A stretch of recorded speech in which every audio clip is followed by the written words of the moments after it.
Now let's get into this today, right?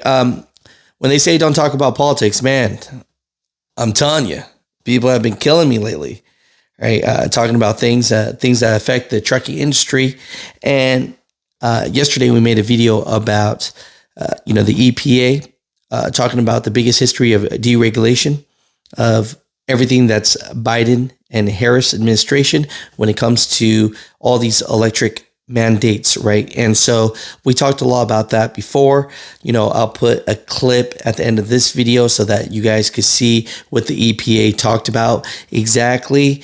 But there were some concerns. I did bring up some things about concerns that truck drivers have when it comes to EPA, when it comes to DEF, DPF, EGR. These three keywords have hurt truck drivers for so long, and a lot of people thought that I was unfair by bringing these situations up.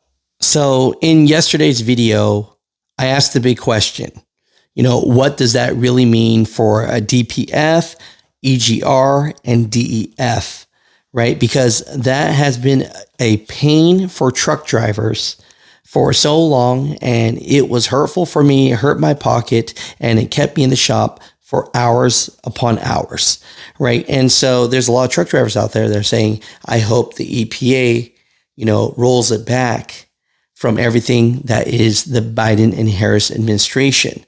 And so I just want to be truthful with the information here and with the history lesson as well for people that are watching the show, that when it comes to the electric mandates and trying to get trucks and manufacturers to make diesel trucks obsolete and go zero emission, a lot of that was the Biden and Harris administration, right? But the truth be told, if you actually go back, the DPF was mandated for diesel trucks around 2008.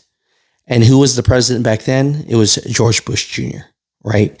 And the EGR was mandated in 2004. And who was the president back then? George Bush Jr. And then the DEF was mandated in 2010. And who was the president in that term? It was Barack Obama.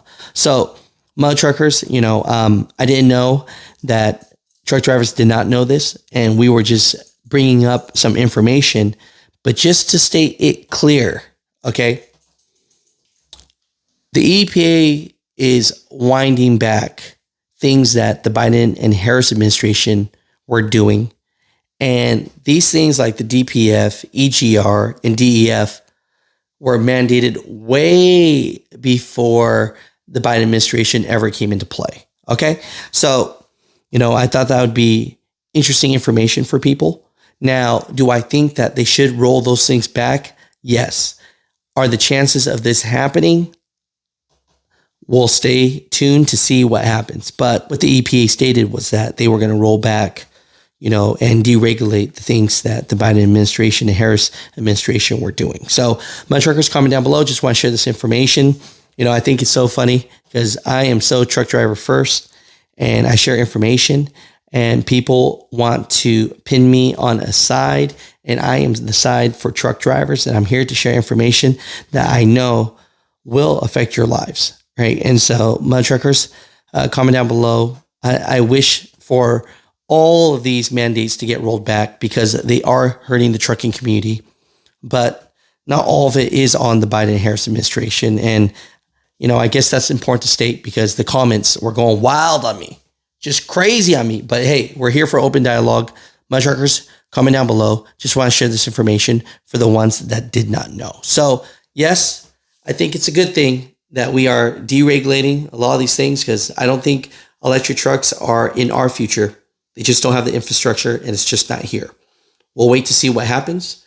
But yeah, I still think it's great news for truck drivers and my truckers. You guys have a great night. To make the largest deregulatory announcement in U.S. history, the Environmental Protection Agency is initiating 31 historic actions to fulfill President Trump's promise to unleash American energy, revitalize our auto industry, restore the rule of law, and give power back to the states. EPA will be reconsidering many suffocating rules that restrict nearly every sector of our economy and cost Americans trillions of dollars. Our actions include the Biden administration's deeply flawed Clean Power Plan 2.0, mercury and air toxic standards, Quad O BC, particulate matter 2.5, light, medium, and heavy car and truck rules, NESHAPs, and the so-called social cost of carbon. To advance cooperative federalism, EPA will partner with states that were universally rejected by the last administration's Good Neighbor rule. Among many other actions, today's momentous day also includes the 2009 endangerment finding, along with all actions that rely on it. I've been told the endangerment finding is considered the holy grail of the climate change religion. For me, the U.S. Constitution and the laws of this nation will be strictly interpreted and followed. No exceptions. Today, the Green New scam ends as the EPA does its part to usher in the golden age of American success. Our actions will lower the cost of living by making it more affordable to purchase a car, heat your home, and operate a business. Jobs will be created, especially in the U.S. auto industry, and our nation will become stronger for it. From the campaign trail to day one and beyond, President Trump has delivered on his promise to unleash energy dominance and lower the cost of living. We at EPA will do our part to power the great American comeback.